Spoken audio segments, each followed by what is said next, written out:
Spark India is our flagship international program, and every year we take 10 students to Mumbai, India to work on social impact projects. This year we worked with 3 amazing social purpose organisations. Diary, which gives children in one of Asia's biggest slums educational opportunities, with Safe City, which crowd maps gender-based violence, and with Atma, which increases the capacity of educational NGOs. The program is based on the principles of challenge-based education. This isn't volunteer tourism.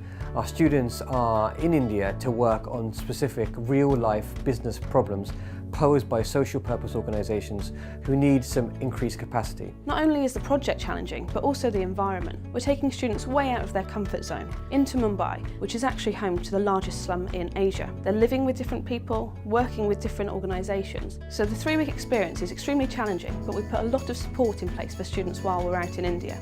Not only do they get group mentoring for their professional work with their venture partners, which takes place normally once or twice a week per group, but also the students get one-to-one mentoring on a personal level. It's an immense source of pride for us that our venture partners tell us that of all the volunteers they've had from across the world, including students from Stanford and Harvard, it is the Spark India Fellows that have been the hardest working and have achieved the most.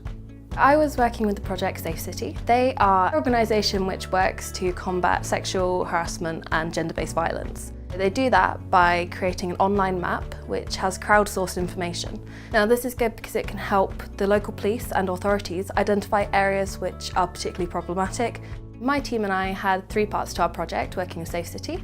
The first of those was to look over their website and look at it from a more Western point of view because it's developed in India, and give them recommendations on how they can change it for a global user base. We were looking at bringing Safe City to Southampton, so this was the main part of our project and it's continued now that we're back from India. I'm actually starting an internship working with the Social Impact Lab to launch Safe City Southampton.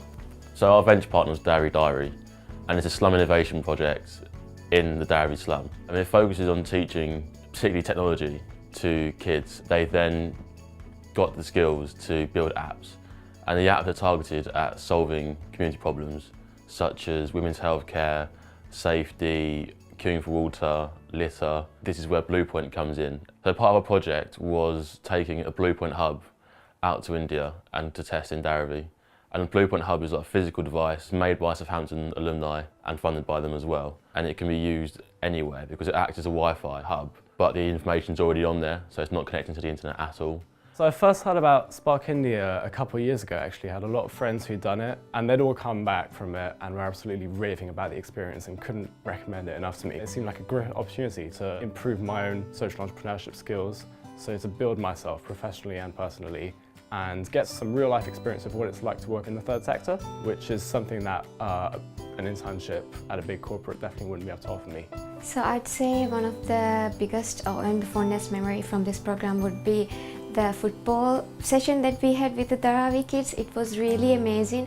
Also the fact that they were really happy that we spent our time playing with them, and they even told us they would like to have another session with us, and it was really nice. Living in and working in Mumbai was a completely different new experience to me. It was so noisy, loud and just the opposite to everything in the UK. What was especially different was the traffic, and I was really scared of crossing the road and I always had to grab hold of someone's arm.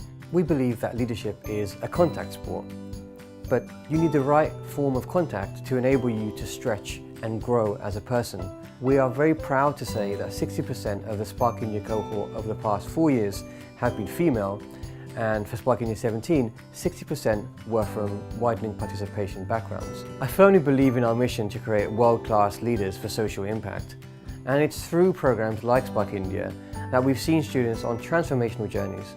We've seen students grow their confidence as problem solvers, as team leaders, and to see them stretch themselves and achieve things that they didn't think they were capable of before they started the program.